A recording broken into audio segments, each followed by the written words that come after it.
Go ahead, Joe. Okay, confirming 1051, ready to go, over.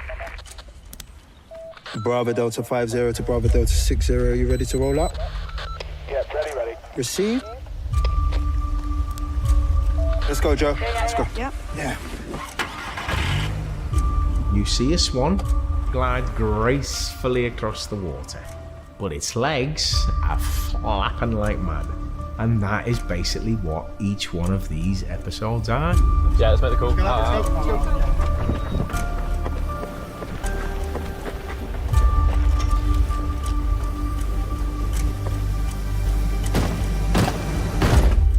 Police! Get down on the floor! What's going on? With Adolescence being a single shot format, it all runs very differently to normal. It took a few weeks to really understand that it was only one camera moving through space, that there was no cuts, and that whatever was shot is the episode. I have a warrant to search your premises, sir. Where's your son? Where's your son? He's in his bedroom! What you need me for? Where is he? You kind of feel like you're in a theatre space more than a TV space. Once the train starts moving, no one can stop it. Do you know what I mean? Mr. Miller, I will arrest you for obstruction. Please stop. Please. I'm arresting you on suspicion of murder. Do you understand? Dad, I haven't done anything! Adolescence is not a whodunit, it's a whydunit. How did this boy end up in this place? Your son, he's been arrested on suspicion of murder. And this started with a phone call from Stephen saying, how do we tell that story in 4 one-hour shots? I always wanted to tell a tale over a long time span, but not do it the way normal chronological stories work. Jay! Don't say nothing! That was the idea of spanning it across 13 months, but dipping in and out. Dad! And so we quickly worked out we're going to do the arrest, we're going to do school, then we're going to spend some time with Jamie, and then we're going to spend some time with the family. Episode 1 is looking at a particular situation and trying to be as impartial as possible. Excuse me? Dad, can you tell me when we can see my son? Not long, Mr. Miller, all right. It could happen to anybody, you know what I mean? We thought it'd be interesting to shine a light on the devastation that causes, you know, the ripple effect that has on everybody. Did you do it? It's going to touch a nerve with a lot of different people, and it's important for us to represent in the right way and be accurate. He's a good kid. This wasn't about othering Jamie. Don't put this in the extraordinary. Make this feel like it could happen to you, because that is the reality of what is happening in our world. I'll be by your side all the way through it, all right? Okay? Okay. We wanted the audience to be thinking, there's no way he's done this. This kid couldn't do that. So for him to see this act committed by his boy, he's poleaxed. And his life from that moment on will never be the same again. What have you done?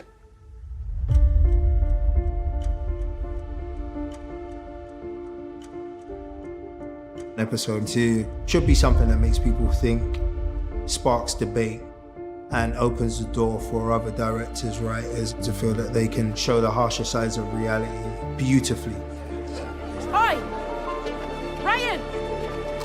What have you done?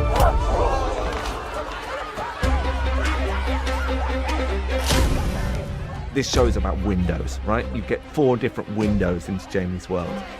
But it was working out where the windows were best placed so that we could understand him. Episode 2 is kind of like piecing it together within the school and seeing how kind of social media can affect our children these days. What's up? It's not going well because you're not getting it. What am I not getting? You're not reading what they're doing, what's happening. What are you talking about? The theme of the show is reality. The youngsters don't live in a blinkered world where they don't know that these things happen. Oh, man, these kids are fucking impossible. I mean, what am I supposed to do? There's 300 kids, as well as all of the teachers, all the chaperones that are being led around by lots of dressed-in ADs. So it's got to be really meticulously planned out. You're going to get instructions from the cast teachers to get back in line. Do not listen to them. What have you done? We have 3 weeks for one episode, right? So our first week is spent literally walking through scene by scene. Shall we pop inside? We're going to be going through it a lot, over and over again. Then it becomes muscle memory, you know? Then we do the tech rehearsal with all the crew. That week, we put a lens on it, we start moving through the space, we start realising what doesn't work. kind of 2 steps forward, 1 step back a little bit. It's good that they happen now. It's just rehearsals. And look, we're all doing it with our scripts already anyway. And then the last week, we get 10 chances to a day at shooting 1 take. Jane, this is a huge loss, love. We'll arrange for somebody for you to have a chat. Not to. another shrink. No, it's not a shrink. It's just No, somebody for you fuck to talk that. to. Please, Jane. Are you serious? No, you can't go back to class. You know you can't. When I first read the script, it blew my mind. Like, it felt like I just knew all these characters and I could visualise the whole thing. Let's have a word with Ryan.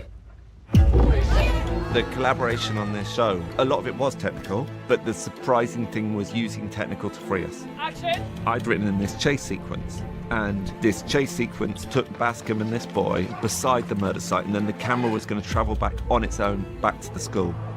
That moment would have felt almost like a video game walking down the street. I think it would just take the audience away from what the piece is. And then Phil called me up and he said, Matt and I think we found a way to make the camera fly. If the camera could float away by itself, then it couldn't possibly be attached to a person. It kind of feels more ethereal. So you've got Bascom finding his own sort of resolution, and you're with this character Jade, whose heart is pulled out, and you're with all these kids as they pull out their phones, and then the camera takes off, and the camera comes to rest at the murder site. It was an example of the technical meeting the story and finding a fusion which is actually better than anything that the story had come up with on its own. What Jack Thorne is so brilliant at is being so brutal and so human. That's the crux of this episode, and probably the whole series, is how interesting it is what people present versus what's within. I always wanted episode 3 to be a wonderful two-hander. It's a Jack Thorne beautiful masterpiece. Hi, Jamie. Go, go, go. It was nerve-wracking reading episode 3 and then realising, oh, we need to cast a 13-year-old lad who can really, like, go on a journey emotionally. Who looks extremely innocent and looks like a vulnerable, afraid young boy. We haven't finished. Because of schedule needs, we had to start with episode 3, which I was very nervous about, because that's an hour-long script for a young actor to learn, acting opposite Erin Doherty. Do it quick, what was that? That rehearsal week, you're constantly asking yourself, can he get there? As soon as you lose that eye contact, all the power's gone. You'll be giving him notes and he's just looking at you like that, look. He's giving you that look, and I'm like, is he listening to me? Look out! Fucking want to sit down! You do not tell me when to sit down! Get that in that fucking little head of yours! And then he'll go and do a take. Every single note will be nailed. It was a combination of 2 voices in the room for him. It was Phil, who's so gentle, and it was Erin.